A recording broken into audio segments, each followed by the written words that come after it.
All right, what's cracking, everybody? Welcome to the show. Monday, December 18th. It is Monday, 4 p.m., which means we're playing some World of Haiku. We're diving into the Forge. We've been showcasing. Let me just fix this really quickly. We've been showcasing and focusing on Forge, which is the community-built ranges in World of Haiku. It's been fun. We played Jenny Housley's range a couple weeks ago. This week, many of you know Base Case. We'll be playing Base Case and his range. There we go. What's going on? Good to see you, Security Needed. So let me check this out. Let me make sure everything is right as rain here. So basically, we're going to be playing World of Haiku. It's going to be a good time. I want to say what's up to everybody in chat. About 16 of you coming in here right now. I know stream just started. Get my mod chat up. Hope everybody's having a fantastic Monday. I kind of took today off a little bit. Was running around.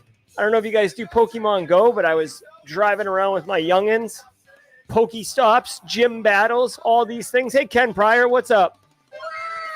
Good to see you. I'm rocking the Haiku lid, the Haiku sweater. It's all about good times. What's up, Ariane Wyatt? Good to see you over on LinkedIn. Take a big slug of this water here. So good. So, yeah, we're going to be playing World of Haiku. This is World of Haiku right here. Let me get this restream out of the way here. World of Haiku is a web-based platform that allows you to learn cybersecurity by actively participating, playing. I've been playing World of Haiku for over a year, and it's a lot of fun. Hey, Leonardo Nunez. Yes, I got my hacker hoodie on, Leonardo. Leonardo, how you been, man? I hadn't seen you in chat in a while. I want to make sure everything's okay with you. Representing the DR. Thank you so much, Kimberly. Blunt Doctor just hit the 50% mark on Sec Plus training. Very nice. We'll call that a win. Keep on going. Yes, actually, Leonardo, I feel like if I was doing my hacker motif, it would be like this, right? Like, yeah. Is this like this right here? This is Pen Test Plus. This is OSCP. Right? And then this is PNPT. You just a voice, just a ghost in the machine. Oh yeah. Cool. So hope everybody's doing well. Let's see what's up. Been getting back into cyber, applying for entry-level jobs on Indeed. Very nice, Neon Nomad. Neon Nomad, don't be shy, though. Definitely consider, networking and all the benefits of networking, too. What's up? First time making it live. Larry Shockey in the house. Love it, love it, love it. Oh, good. The season's calming down, yeah. Closing a lot of projects. I hear you. Yeah, year-end closeout. You know what's interesting? A lot of people don't like if you don't work in industry yet and you don't know it. It's kind of crazy. Like as the year ends, people who have budget, like whatever, chief information security officers, directors, like CEOs, whatever, whoever's got budget, they need to burn it. Literally burn it. Not literally, excuse me, figuratively burn it before the year end, so they can justify the same budget the following year. So you'll see a lot of things getting thrown around. Awareness training is usually pretty popular at the end of the year as well. Plus, it's good for the tax mitigation strategies, right? If you spend a bunch of money at the end of the year, you can write it off, write off your profits and stuff like that. So, but yeah. It's good to see you, Leonardo. I'm just happy everything's going well for you. Alpha Sierra's in the house. What's up, FZAC? Good to see you. And Kimberly's in the house. Very nice. Okay, guys, let's play a little bit. Justin Gold's up in here. Love me some Justin Gold. Woo! All right. Yeah, so we're going to be playing in the Forge today. I've got a pinned comment on the stream right there. Also, it's rotating on the bottom. You can see right here, Forge. When we click on Forge, it loads the missions. And here is Cybersecurity Analyst. And I want to call everybody's attention to right here at Base Case, our very own Base Case, Simply Cyber community member, mod. I think the first ever squad member, like squad member number 1, and the audio engineer behind. When the audio sounds good on the channel, it's always because of Base Case. When it doesn't sound good, you can thank me. Oh yeah, very cool. Emilio Garcia is in the house. What's up, Amelia? Good to see you. Jason Hoskins is in here. Hey. All right, so let's click into Cybersecurity Analyst. It's downloading the mission now. One of the cool things with Forge is that I can copy it right here to the Forge, and I can basically fork it right away. So say Base Case made like a really great range. I could be like, oh, cool. Like I'll fork it, and then I'll just tweak it so it's like Simply Cyber related, or my business related, or my region, my dialect, right? Or even I could even envision porting it over where you bring it in and then you take all the text, put it through Google Translate, and all of a sudden you've got the same exact range except in Spanish or in French or in Hindi or whatever. So a lot of power, a lot of utility going on here. So let's look. And hey, if this range is awesome, we can thank Base Case, and if it's not, we can go after Base Case and we can rate them. So we're going to be learning fundamentals of a cybersecurity analyst. Let's do this. I want some music though. You know what I mean? I feel like we need some music. Let's get some jams going here. Ooh, we have chill hop and hip hop. Let's see what that is.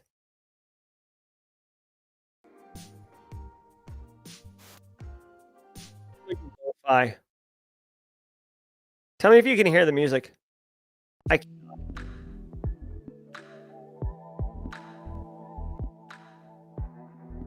Can you guys hear that? I can't hear that. All right, so check it out. Hi, Jerry Guy. Today we're going to start building up your cyber skills by learning what it means to be a cybersecurity analyst. This is great. Azure Star, got this logo, little holographic dude floating. I'm digging it. Yeah. So Blunt Doctor, you can see the Chiron scrolling across the bottom actually has the URL spelled out in it. And on YouTube, there's a pinned comment at the top you can click on. All right, so Gungir says he's talking about an analyst in a very broad sense. So if you have some security experience, I don't specifically mean a SOC analyst.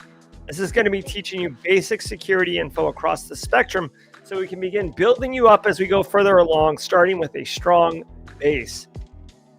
Starting with a strong base.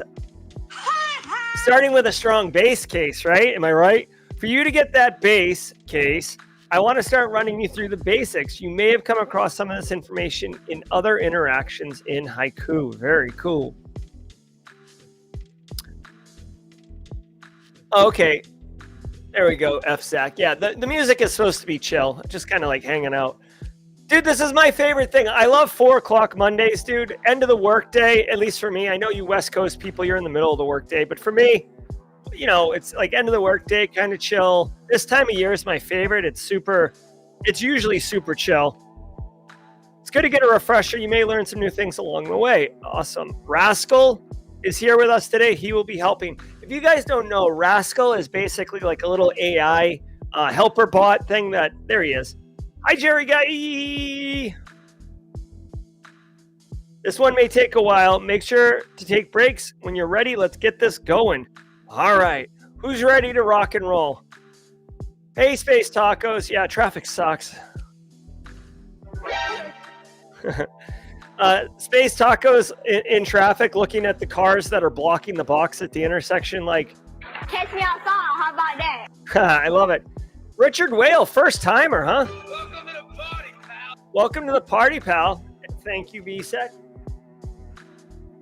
It's a Haiku hat.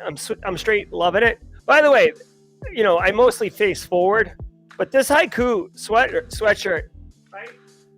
It's got the whole, I don't know if you could see it. It's got the rabbit logo on the back. It's sick, dude. This is like one of the sickest sweatshirts there is. I love it. All right, cool. All right, so let's get into it. Let's see what base case has in store for us. Ooh, I like the blue right off the rip. So Gungnir says, yo, I bet you're sitting in a basement somewhere right now wearing a black hoodie. Oh, I feel seen.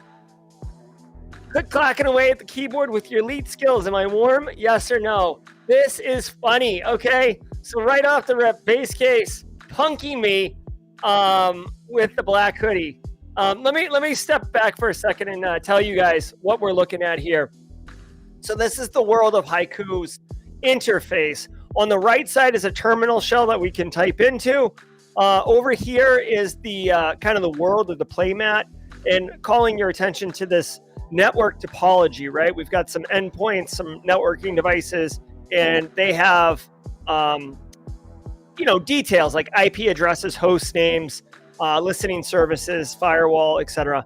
And then on the left here, think of this as like a text message or your DMs, okay? And this is how the game kind of interfaces with us. And Gungnir is our boss here. Nice. I like it. Not in the basement, in a shed. That's right.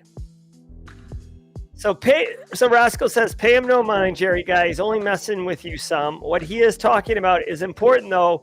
When we talk about cybersecurity, this is what most people think cybersecurity is, thinking hackers and hacking. Rascal, Jerry guy could be a bad guy. Why are you coaching him? I'm just playing Jerry guy. I know you aren't bad guy. What I don't know, though, is exactly what you do know. So we're going to start at the beginning. I'm going to teach you what it means to be a cyber analyst. Are you up for it? I am. Okay, good. Let's go get down to business. All right. To defeat... Okay. All right. So I brought up the hoodie thing for a reason. What do you think is it that people believe that hoodie guy is doing? For the most part, people think he's stealing information of some kind, whether that's a credit card information, social security numbers, or other sensitive information. It's all bad, okay? Getting fulls. It's super important to protect these kinds of information from the bad guy. This is confidentiality. When info like this is getting leaked, we call it unauthorized disclosure. This is one element of cybersecurity. We do what we can to prevent unauthorized disclosure. So this is cool. So just so you guys realize, I'm playing this game and it's talking with me and it's a story and I'm reading it, but it's also teaching me actual, real, practical cybersecurity knowledge. So instead of PowerPoints and boring lectures, it's folded into the game, which is really, really nice. All right.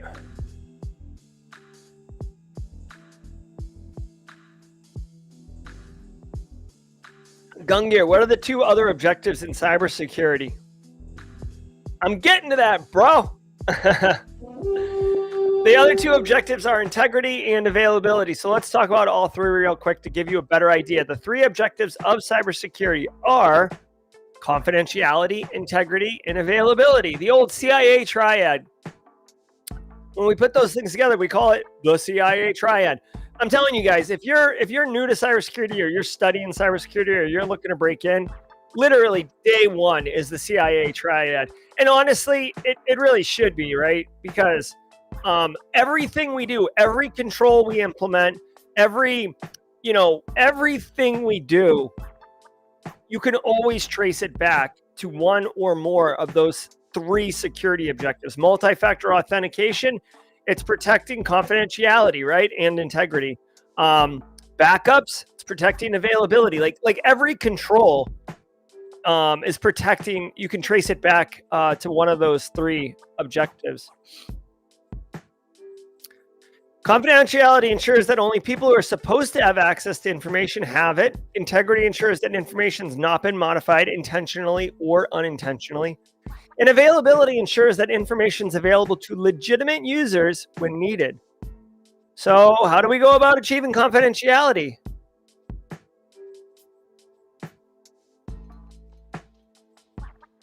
All right, we can encrypt data at rest using encryption algos like AES 256, which is a symmetric encryption algorithm. We can use secure transport protocols for data in motion like SSL, TLS, or IPsec. And for keeping data in use confidential,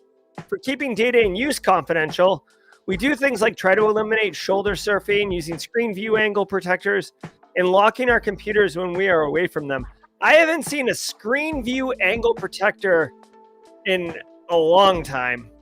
Still relevant. You see them in like medical offices, but that is all good to know. What are some threats we may face against our confidentiality? There can be attacks on our cryptography that we call cryptanalysis. Social engineering, keyloggers, and Internet of Things devices can also be threats to our confidentiality. That's right. All right, that's really helpful, Gungi. Thank you. What about integrity? What can we use to help ensure the integrity of information? We can use crypto again. Cryptography gets so much use, guys.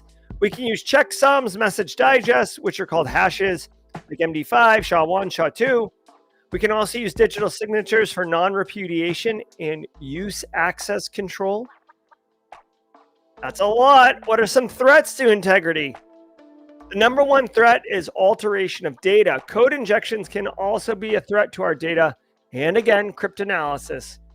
Absolutely. This is like a game version of CompTIA Sec Plus. Complete course and exam. This is sick. Exactly. Blunt, doctor. Oh, very cool, Ken Pryor. Thank you.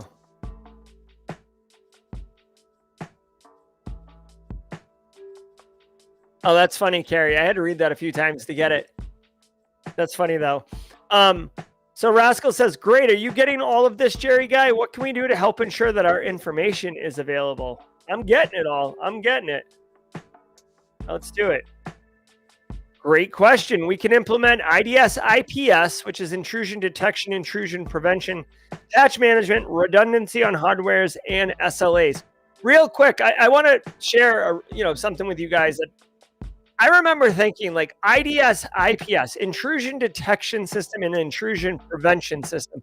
And I remember when I first learned that, a million years ago, I was like, why would you just do detection?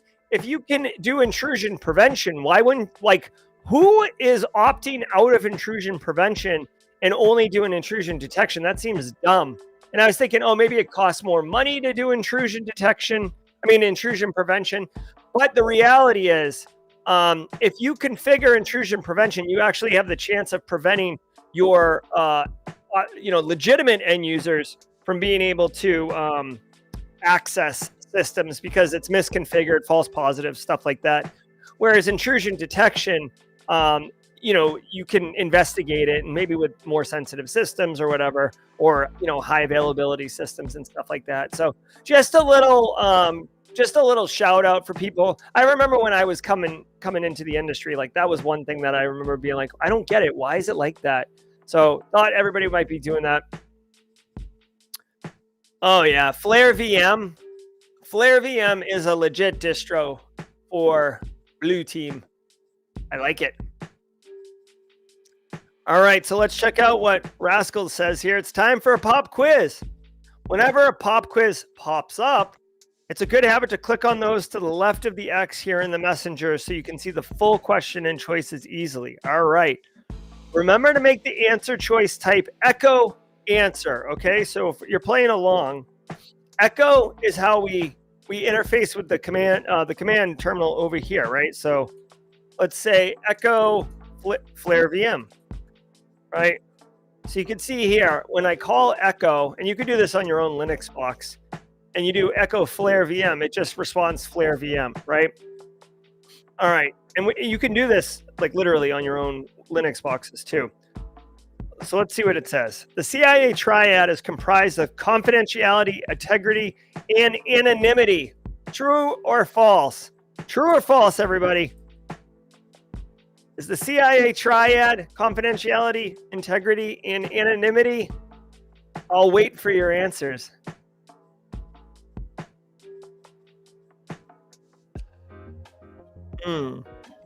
Let's Defend has a whole course on malware. That's cool. Malware is cool. Malware is very cool. It's frustrating if it's obfuscated, but I'll tell you what, I've used AI to de-obfuscate code pretty quickly. It's pretty cool. All right, let's go ahead and check it. Fake, big fat F, false, false, false. All right, echo F. Boom, baby. We win. That's right. The CIA triad is comprised of confidentiality, integrity, and availability, not anonymity. Bitcoin people would like it to be an anonymity, but I think at this point I may just know everything about the CIA triad thanks to you. What about you, Jerry Guy? Let's keep rocking. Remember a bit ago when I told you that when information is leaked, we call it unauthorized disclosure? Well, that comes from the bad guys version of the CIA triad. We call this the DAD triad. Each part of the DAD triad is a bad thing that happens when part of the CIA triad is broken. Interesting. I have never heard of the DAD triad. The DAD triad is disclosure, alteration, and destruction. Has anyone else heard of this DAD triad? I'm not saying it's wrong. It's new to me. Yes, Monero. It's as close as you're going to get. Disclosure, also known as leakage, is when information that shouldn't be seen is seen. Alteration, this is when changes are made to information that is not authorized. And destruction is when legit users are starved. They can't get that juicy info they're supposed to have. They are either denied access or it's been destroyed. Again, the DAD triad. Here's the thing, guys. I don't know if Base Case made this up or not, but I've been in this industry for a very long time and I never heard of the DAD triad. So even this game is not just for people breaking in. It's for anyone. Plus, I just love cybersecurity. So being able to get to play a cybersecurity video game is awesome. So Gungir, what's an example of disclosure? I'll walk you through one. Curl, ilikefire.com, robots.txt. Okay, so curl, ilikefire.com/robots.txt. All right, so using curl on the command line, and we're going to say ilikefire.com, robots.txt. Ooh, I just got lightheaded. No good. Do you see how the robots.txt file lists some directories? One of these directories seems like something that shouldn't be public. Yeah. The old secrets. So that's a disclosure. Let's go ahead and curl that.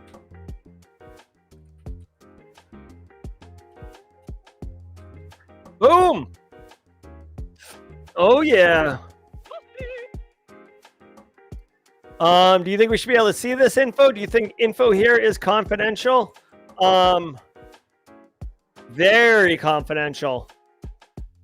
I like to think that this is a shout out to the movie, the 1996 movie starring Johnny Lee Miller, Angelina Jolie, Hackers, where this was the password, I believe, of the main bad guy there. All right.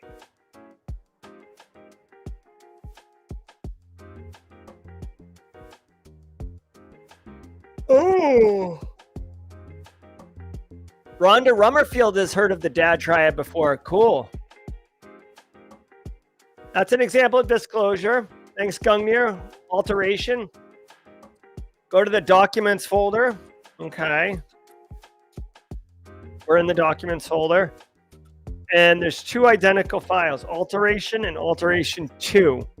Use the MD5 sum command against those. Okay, MD5 sum alteration, whoops, .txt, and MD5 sum alteration 2.txt. Okay, so you can see here, these actually have the same hash.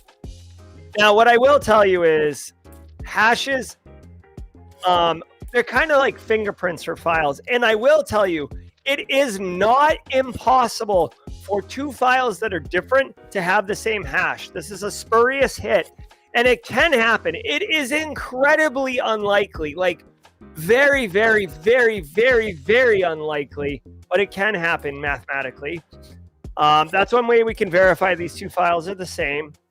So now let's use ls-l to see that alteration 1 is writable You can tell which one's writable by looking at this. These are the permissions on the file. One's different. I'll explain a bit more later. Try and figure out for now. Make any edit that you want to the file you can edit. When you're done, I want you to use MD5 command again against the two files. Okay, so let's do echo. I don't know if it can handle this.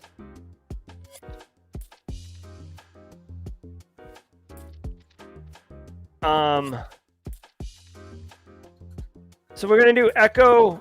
Wait, actually, let me do this. Cat alteration. Oops. Let's see what's in it, right? All this lorem ipsum stuff. And then we can echo foobar into alteration. And if you use the double greater than, it's supposed to append it instead of overwriting it, right? So now let's look. You can see right, do you guys see right here how it's added foobar to the bottom of the file?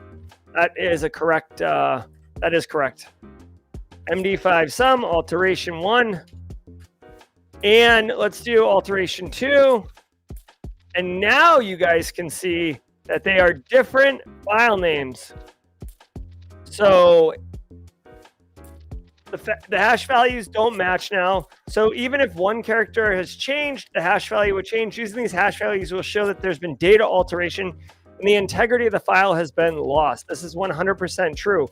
Also worth noting, and this is like a little bit of extra, the more you know, squad members. If you're a squad member, feel free to use the more you know emote in chat right now. This fact that I just showed you about altering the file, even the smallest a bit, will change the file hash. This is why signature-based definitions for antivirus solutions is a terrible solution. It's better than nothing, but threat actors can change the fingerprint of their malware so easily that signature-based definitions basically don't really do anything for you. Also, David Bianco's Pyramid of Pain. If you're familiar with David Bianco's work, hash values are at the lowest level of the pyramid because they're trivial to change. I've even seen threat actors build CI/CD pipelines in automation where it changes the malware every instance it's used. So literally, you'll never have a signature definition for you. So as great as it is for us to be able to tell a file has been altered, threat actors can use that same technique or in the reality of it to circumvent, basically bogus antivirus solutions. All right, let's keep going. Last one for the triads: destruction, wiper viruses, NotPetya, Shamoon. Go Google either of those. Those are two hugely famous wiper viruses in history. Shamoon took down Saudi Aramco massively, and NotPetya took out Ukraine. Well, a lot of Ukrainian businesses, but also there was contagion where it went into Mondelez and Merck, big pharma company. I mean, a big logistics and transportation company. I hate YouTube ads. And I always get like shade thrown at me because I don't have YouTube Premium. People always give me a hard time about that. Yes, polymorphic malware. That's right. All right. Well, how about this? I'm not going to destroy anything on the system. You could remove the writable file, but do we really want that? So I want you to imagine that I've either blocked you from being able to access a web page that you should be able to access, or I've wiped your computer. Does that work? Absolutely. Well, I'm glad you didn't. Gungair doesn't want to hash it out too much. So are we ready to move on? That's too bad if you're not. Time to grip it and rip it like Beyblade. Let it rip. So let's go. Let's talk about privacy for a minute. So what is privacy? I mean, if you think about it, it's a lot like security. If you want to keep things private, it has to be secure, right? A lot of, in my opinion, privacy and security does overlap like a Venn diagram intersection, but they are not the same thing. Privacy is not an information security capability.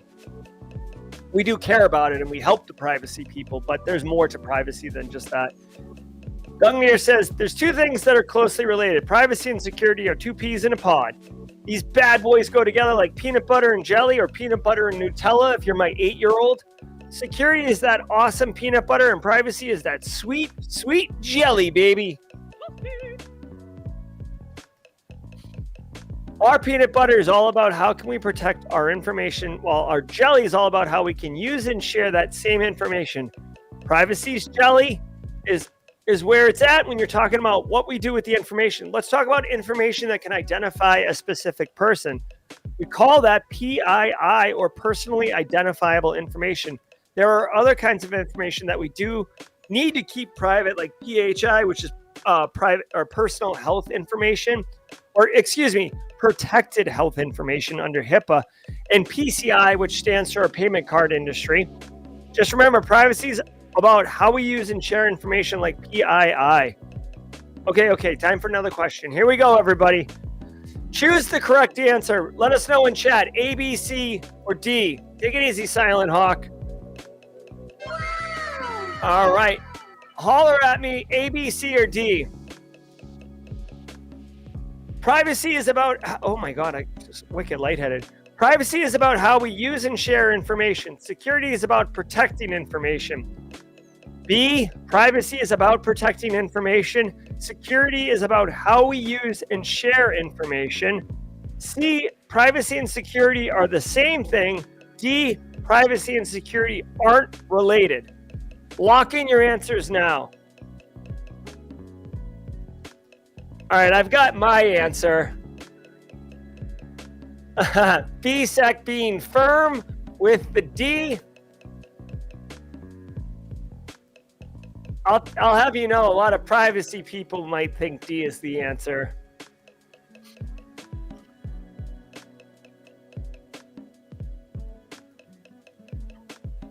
I can assure you the answer is not C. All right, so a lot of people are thinking A, B, C. We got some D's in here. All right, I'm going to go with A. I think the answer is A. Privacy is about how we use and share information. That's why you can do data requests. You can have your data removed from sites. Security is about protecting information. So let's do A. So we're going to do Echo capital A. And let's see what we get. That's right. Nice work, everybody. All right. What's going on here? Uh-oh. Oh, no. All right. Privacy focuses on how we share and use information.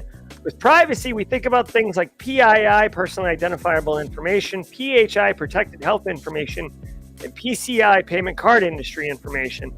Security is about protecting information. We do that by utilizing the 3 goals of cyber in the CIA triad and developing controls to protect information's confidentiality, availability, and integrity.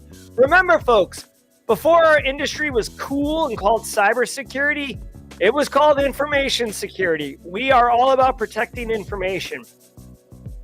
So it's super important to protect info, right? If you don't, no bueno, compadre. This information is often protected by regulatory standards. This is when we integrate security. That's how we protect our info. That's how we, remember though, we have to do more than just use security. Like literally, as we're talking, I just got a pig butchering text message.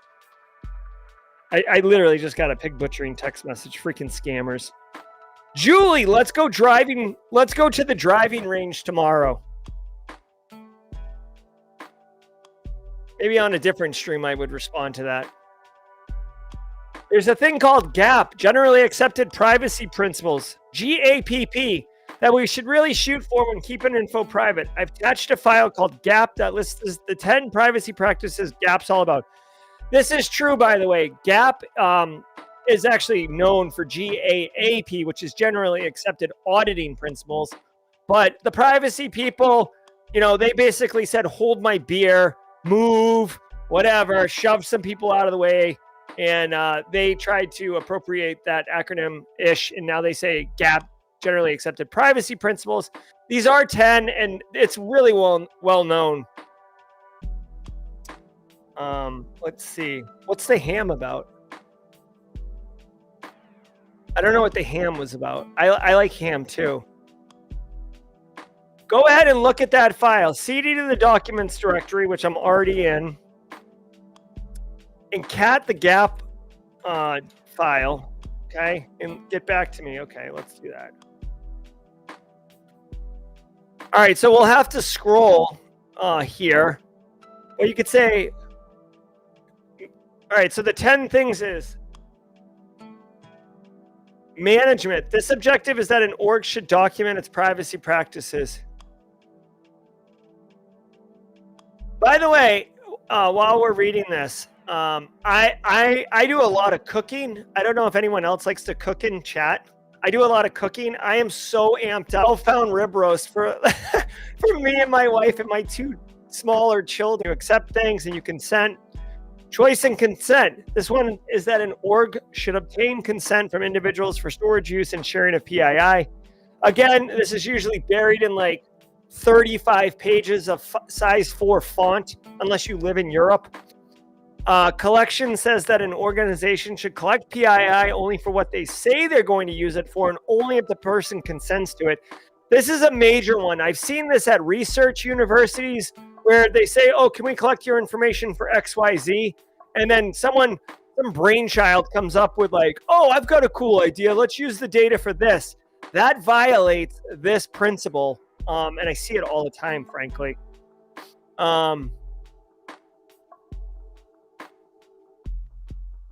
BSEC likes restaurants to cook. Use, retention, and disposal says an org should only use info for purposes that they say and not for other purposes. So if they say one thing, they should only use it for that thing. This is very much the same as that the organization should only use it for what they say they're collecting it. Another thing, by the way, is disposal. You should delete it when you no longer need it. I know that data is worth a lot of money and data brokers will pay you handsomely for it, but you should be deleting it when you no longer need it. Access says an org should provide people with access to the information they collect. Good luck with that.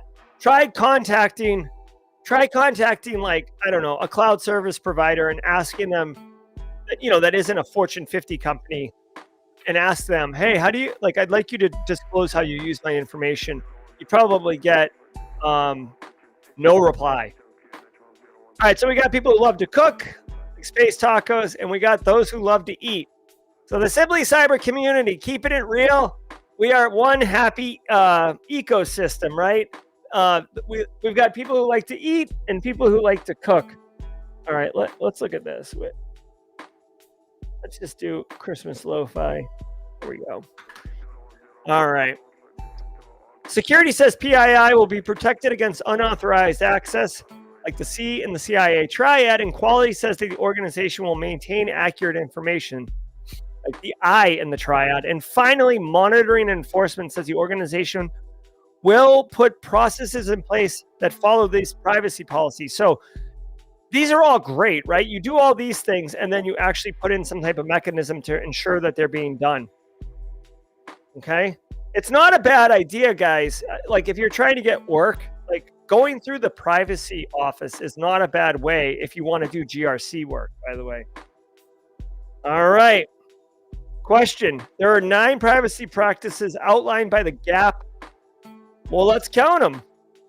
He said 10 earlier. 1, 2, 3, 4, 5, 6, 7, 8, 9, 10. 10 GAP practices. So let's echo false because there's 10, not 9.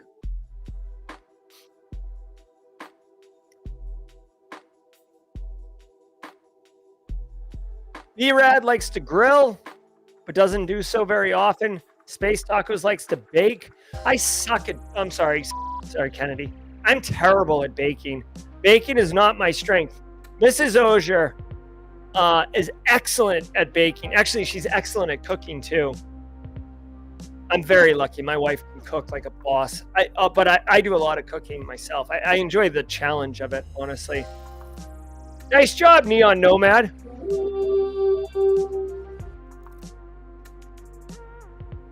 All right, let's keep going. I've got one last model for you to learn now. We call this one the IAAA. I've never heard of this one either. When we're trying to realize the objectives of the CIA triad, we use the IAAA model as one of the models to achieve these objectives. Sounds confusing. Don't worry. I promise it will make sense after we go over it. I guess I should explain what IAAA is. Dude, this is awesome. I did not know about this. I feel like, so I've been in the industry like 20 years, right? So I learned a long time ago. I feel like I'm learning new math, right? I don't know if you guys have kids where they like ask for help with math homework and it's like new math. It's like, I don't know why they had to change math, but there's new math. And like, it makes me wonder if like, this is like new cybersecurity. Like I have never heard of this DAD thing and I've never heard of IAAA. So maybe I'll recognize it. I don't know. Identification, authentication, authorization, and accountability. Now I know these controls, but I never heard of it before. Look at Justin Gold just busting out an acronym like a boss. Nice job, Justin Gold. Let's give Justin Gold a little toasty. IAAA is so hot right now. That Hansel's so hot right now. Identification is something that identifies you, like your name, your username, an employee number, anything if it identifies you. How about authentication? Well, authentication is proving you are who you say you are. It should always be done with multi-factor authentication. Thank you, Base Case, for putting this in your training. There are five types of authentication I want you to know. Something you know. Now, this is interesting. They said there's 5 types. I only know of 3, and I've always heard 3. Something you are, something you have, something you know. I'll be curious what these other 2 are. Something you know, like a password, passphrase, PIN, things like that. Something you have. This would be like an ID, a passport, a token, a cookie, right? A lot of times it's like a physical card, right? Something you are, this is biometrics typically, like fingerprints, your iris, face geometry, all the other physical ones. Somewhere you are, okay, I see you. This is something like your IP address or MAC address. And 5 is something you do, like your signature or pattern unlock codes fall into this category. So I guess, so again, let's talk real for a second here. Some people will say that the CIA triad also has accountability and non-repudiation, and they try to do 5 security objectives. And I have roundly rejected that because I'm old school, and I've always said 3 objectives, right? To me, non-repudiation falls into the integrity category, right? Like I have confidence that the integrity of the message is what it is, right? Anyways, these 5 things around authentication, it's interesting because something you are, somewhere you are is interesting. That's not really something you know. It's not something you have. And it's not something you are. I guess it's close to something you are. This is not the new CIA triad. This is literally 5. There's 5 ways to do authentication. So when you say multi-factor authentication, you have to pick 2 or more of these 5 things. It's really cool.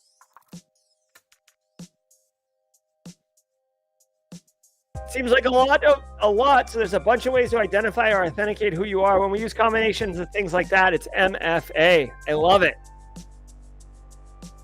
Someone you know, Space Tacos. I love it. That's exactly right. You got it. You got it. So let's do a trivia question. I'll ask you, and you type in your answer. I've got a question. Which of the following is something you are? Passphrase and access ID, fingerprints, or your signature? Lock in your answers. While you guys are, oh yeah, your walk gait is pretty good. I like that.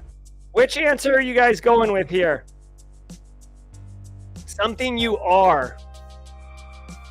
While that's you guys are queuing up there, I wanted to tell you, I tried out a new ramen place that's down the street from me. It is so good. I had ramen on, I think Thursday last week or Friday. And I asked my wife right before I came on stream, I'm like, are you still like, did we have ramen too recently? Because I desperately want to get ramen. I can't wait for the ramen. And she was like, I won't get ramen. I'll get something else. Well, let's go. So right after the stream ends, I'm going to go get a gigantic hot bowl of ramen to my face. A lot of people are saying C. I agree with you. Let's do C. All right. That's right. That's right. Your fingerprints are an example of a type 3. So what about authorization? Authorization is what you're allowed to access. We use different access control models here. What and how we go about implementing those access control systems depend on our organization and our security goals. Let me list a few access control types for you and give you a little bit of info. So we got DAC, MAC, RBAC, RUBAC. Did you get that? This is very security plus-ish. So what are DAC, MAC, RBAC, and RUBAC? I mean, that's a lot of acronyms to be spitting. DAC is discretionary access control. Basically, whoever owns the info determines who can access it. With DAC, if it's your file, you get to say who read, writes, and execute it. MAC is mandatory. With MAC, it isn't the owner of an object who determines access. It's some central authority.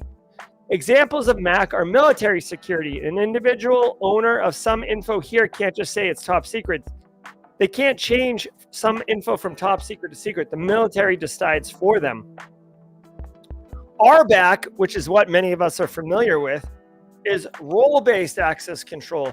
This one's pretty sweet. So instead of info or data access being tied to the individual, it is decided by roles that persons fill. Roles are the hats that you wear in an organization. RBAC is granting access based on those hats. If you work in finance, that's a role. If you work in HR, that's a role. If you work in security, that's a role. Get it? All right, now we're on a roll. Quick fun fact and lesson learned about reality. RBAC does happen all the time in businesses. And when you are a business and people switch jobs, they get promoted, they take on temporary roles to help a project roll out. They get more access, and most people don't turn off the access that they give them. So you get this person who's been at the company for 10 years, and they have a ridiculous amount of access that they shouldn't have. And then they hire a new person. Let's hire Justin Gold. Justin Gold, congratulations, welcome to the team. And they're like, Justin's going to be helping Jerry out. Give him the same access as Jerry. And now Justin Gold, who's been there for about 15 seconds, just long enough to get a cup of coffee, has access to like a million different things. So that's a real problem, and that happens all the time in business. All right, let's talk about RUBAC, rule-based access control. So this, and I agree with Neon Nomad. I haven't heard of RUBAC myself. This is a bit different from the others. Here, access is determined by rules that admins create. Think like a time frame can determine access, so it's all about the rules. So I told you I was going to be short. Well, kind of. I want you to see an example of discretionary access control just to make it sink in. CD to the DAC folder. All right, let's look where that is. All right, so there's the DAC folder. Let's get in there and run the ls-l command. I meant to do that. Okay. You see all the funky stuff on the left? Remember when I told you we would go over this? Those are permissions to the files. That's your DAC at work. R, W, X, read, write, execute. Whatever letters you see for the file determines the access you have to the file. That doesn't make it too clear, does it? Okay, let's dig in a little more. The first character tells you if you have a file or just a directory. A dash means a file. A D means a directory. Okay? The next characters are our security permissions, R, W, and X, which is read, write, execute. Got it? Good. Last question for IAAA. So what is accountability? Hello, KW. Good to see you. That's a good last question for IAAA. It's the last day. Accountability is sometimes called auditing. The whole purpose here is to be able to trace an action to a subject's identity. We want to be able to prove who or what action was performed by who or what. And by the way, this right here is why you don't have shared accounts or group accounts. This is why you shouldn't do it. Because when a group account accesses something it shouldn't or downloads some stupid on the desktop, everybody can be like, it wasn't me, because it's a shared account. All right.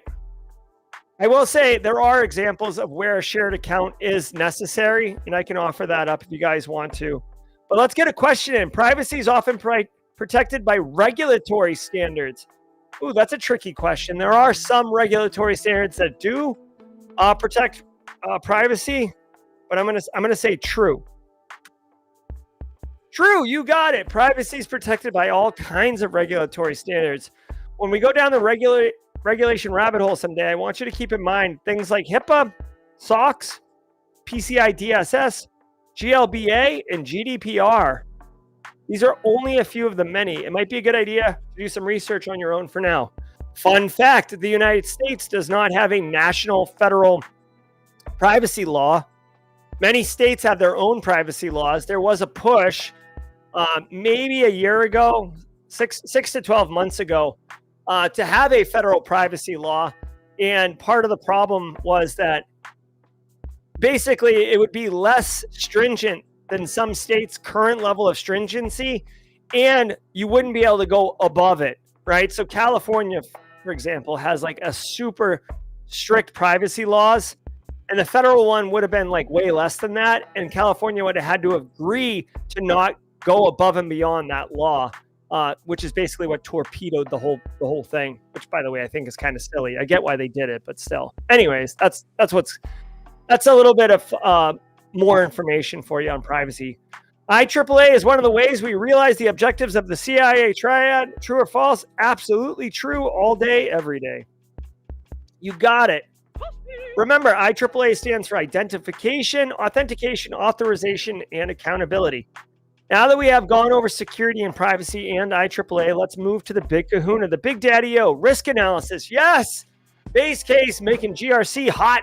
So hot. That Hansel's so hot right now. For us now. to understand risk analysis, get started, we need to understand it.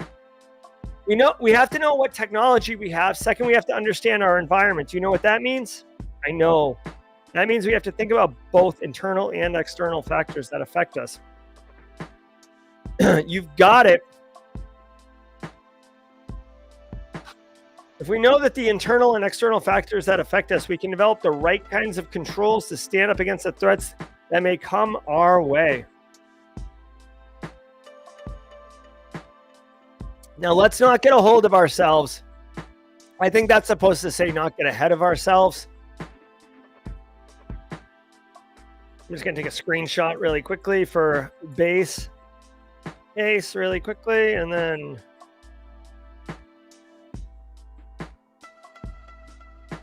get a hold of ourselves.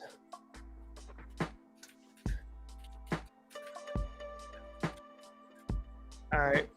Before we just jump into a risk assessment, we need to go over some vocab. Woo! You've got 3 terms you need to learn for now. Vulnerability, threat, and risk. Guys, I got to tell you, I am delighted. I am jubilant that GRC is inside this training right now. So what's a vulnerability? It's a weakness in something. You gotta patch it. What are those somethings? They can be a device, a system, an app, or any process that might be allowed to attack. Here's an example. You're playing Haiku on an operating system that's no longer supported and receiving patches. Bam! Denial of service. No more Haiku. No bueno. That old OS is a vulnerability. What's up, Rashid? All right, so we got a question here. What's vulnerability?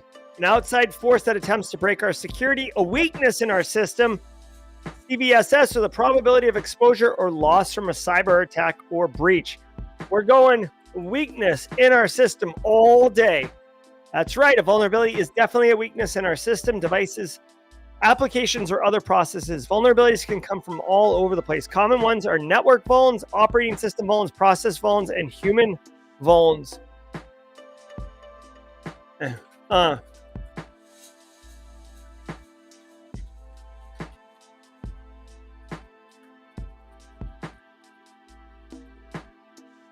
Sorry.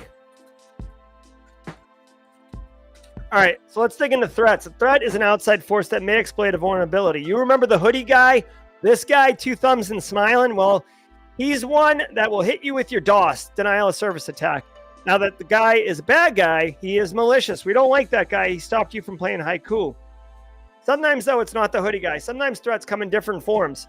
Your pet accidentally unplugged your router. You built a server rack underneath an air conditioner. I actually have been in a data center before. I've been in a data center before that flooded.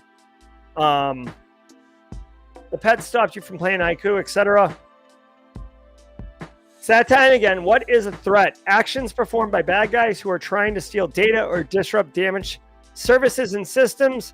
The probability of exposure or loss from a cyber attack or breach. A weakness in our systems, devices, apps, or others. An indicator of compromise. All right, I'll ask chat. Guys, what do you think about this? What is a threat? A, B, C, or D? A, B, C, or D? Lock in your answers in chat. Let me know. And I'm going to take a slug of water and make my own selection.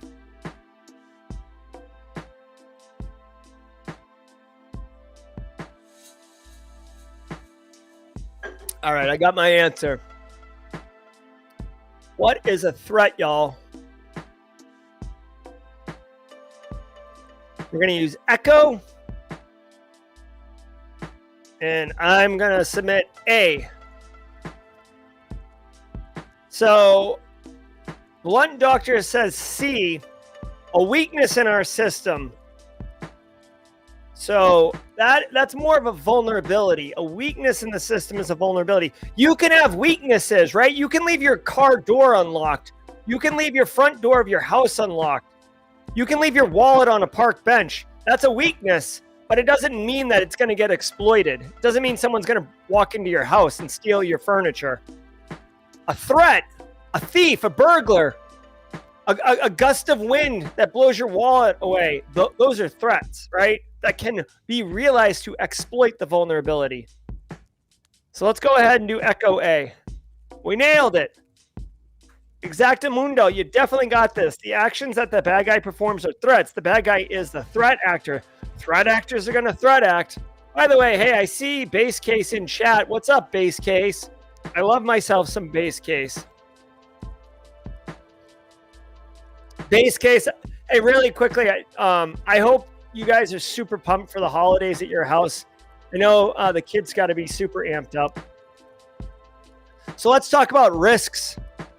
Risks, guys, it's the R in GRC. It is ground zero for hotness. It is so hot. That Hansel's so hot right now. A risk is when you put a threat and a vulnerability together. They've both got to be there for a risk to be there. So if you're playing Haiku, it may not be all that likely that hoodie guy's going to DOS you. You got bigger fish to fry. How about your pet? Well, it may or may not be a high risk. If your pet lives outside, it's a low risk. If you're tied to the power cables to your router, to your pet's collar, well, that's a high risk. Also, shout out to the mods. Love the mods. All right, so risk equals threat times vulnerability. This right here, in my opinion, CIA triad is like number one. Number two is this right here. Risk equals threat times vulnerability. And it's really risk equals likelihood times impact. So like it's the likelihood of this threat exploiting this vulnerability and how bad it would be. So it's that time again. Are you ready? Risk equals what times vulnerability? Juicy cheeseburger sounds good. This isn't some type of complicated math problem where risk is on both sides of the equation. So it's C or D. Is risk vulnerability times vulnerability? Or threat? Now, I will tell you, the answer looks to be C just by elimination. But I will say you can chain vulnerabilities together or exploits together and exploit something deeper by exploiting multiple vulnerabilities. So like technically that is risky, but I'm being facetious. All right, let's keep going. All right. So what's this all about? Risk assessments. We should perform risk assessments to see how we stand. We need to check out our risk landscape, and this is how we do it. The super neato, helpful document called NIST SP 830. Yes, yes, sir. Yes, sir. Let's go. Base Case, you are delightful. I wish I could hug you right now, Base Case. I have not played this range yet, so this is all new to me, and I'm loving the NIST love. We have an emote for it. Oh yeah, there it is. Thank you, Base Case. Making my day. That document name was confusing, so let's break it down. NIST is the National Institute of Standards and Technology. They put out papers and guides that help us. SP means special pub. 830 is the special pub number. I would love to give you a copy, but it's mega long. You have to check that one out for yourself. But if you get up getitmanaged.com, there's a handy dandy chart that will help us work through the gist of the document. Go ahead and navigate to getitmanaged.com in your browser. We launch a browser, move it over here, getitmanaged.com. Oh yeah, there's the old risk assessment workflow. Okay, very cool. This is hot. That Hansel's so hot right now. All right. In what step of the NIST risk assessment model would you choose the risk assessment model for the risk assessment? Okay. Step 1, step 2, step 3, step 4. So which step would you choose the risk assessment model? I think this is a typo. I don't think this is correct. This question is kind of weird. All right. I'm going to do my best. I think what it's saying is, in which step would you choose the...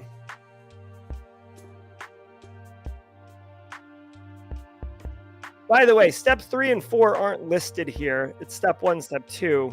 Step 3, so hey, step 2 is this entire thing right here. This is step 1, step 2. Step 3 is right here. Step 4 is right here. This is communicating the results. This is maintaining it. This is prep. So step 2, I'm going to say, is actually conducting the assessment. So let's do echo B. And I think that's right. Not quite. During step 2, we do things like identify threats. All right. So I got that one wrong. I don't really understand the question. So let's do echo A. That's right. In step 1, we would define the model that we would use for the risk assessment method, along with refining the model, the assessment approach that we would take, and also the analysis approach we would take. Okay.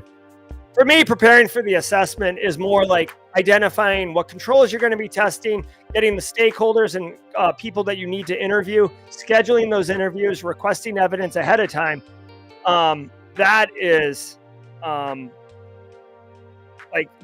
that's like... whatever. I hope someday I explain more detail. Okay. Are you ready to identify those threats? You do remember that threats are the bad guys, right? So when we start the risk assessment process, we have to identify threats. We do this by figuring out all the different kinds of threats that exist in our particular environment. We face threats like malware and spam, but we have threats that are specific to us. Here's an example. Government-sponsored APTs normally target government agencies, militaries, and companies. An APT is really unlikely to target you. So how do I know? Do you know how I mentioned NIST earlier? They have defined 4 different categories of threats. Oh, this is cool. Adversarial threat, accidental threat, structural threat, and environmental threat. What's an adversarial threat? This is an individual group or org that is being bad. These guys are trying to undermine our security, and this can be all kinds of people, from competitors, customers, whatever.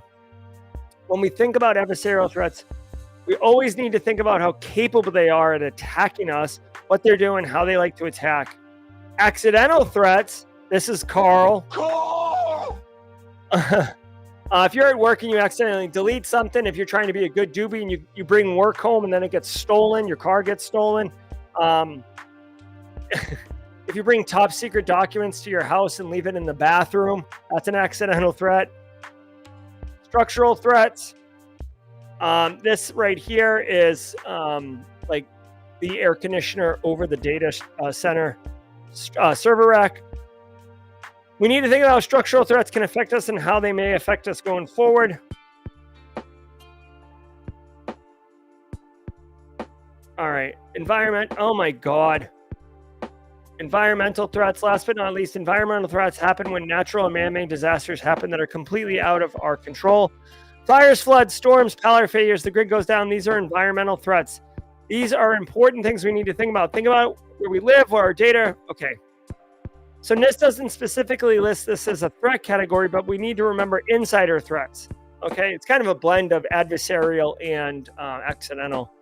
They don't always come from the outside, right? Angry, disgruntled employees, recently fired, somebody who got passed over for promotion, romantic, getting, you think that you're like hooking someone up because you're into them. What type of threats would be those represent in a tornado, a nation state funded group, sysadmin mistakenly deleting an important document, A, B, C, or D? So a tornado sounds environmental, a nation state funded group sounds adversarial, and a sysadmin sounds accidental. So let's go ahead and pick D. Nice. All right.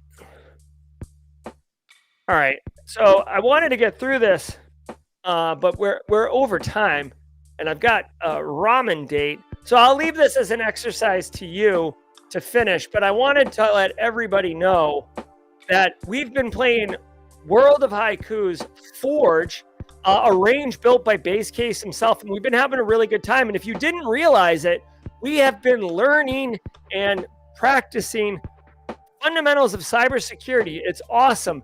Anybody in chat right now can make a Forge range, right? I don't know if you know that, but check this out.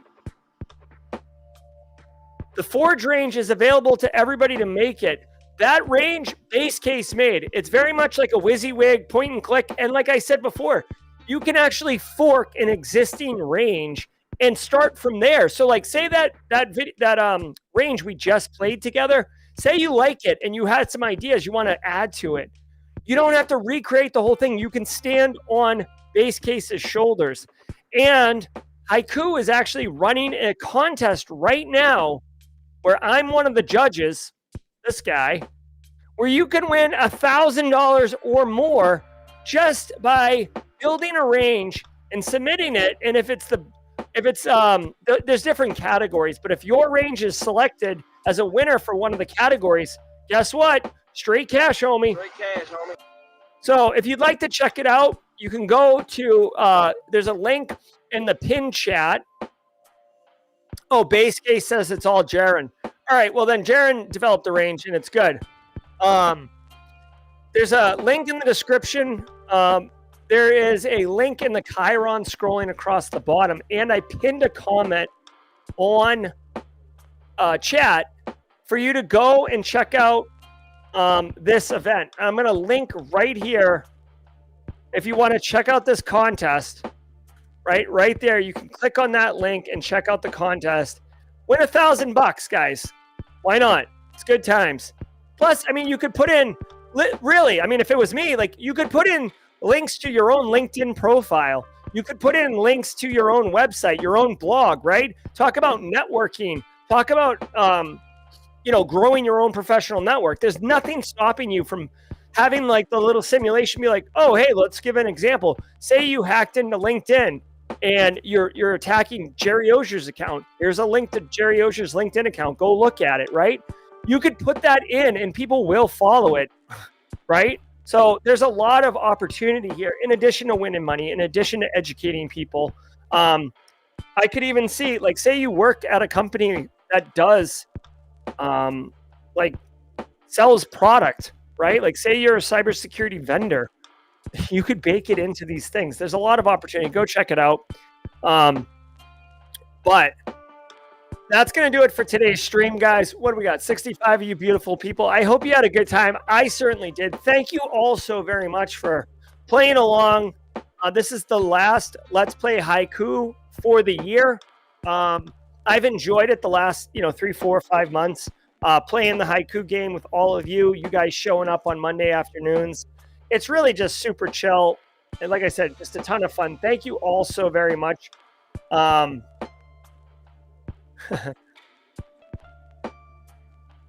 That's really funny. Chris K. all passive aggressive yawns. Be good, Leonardo. Be good, base case. Kimberly, thank you all so very much. I'll see you guys tomorrow morning at 8 a.m. Eastern time for the daily cyber threat briefing. Leonardo, hopefully we get to see you in there tomorrow morning. But until next time, I'm Jerry, your chat. Stay secure. I don't have an outro video for this one. So just stay secure. Thanks.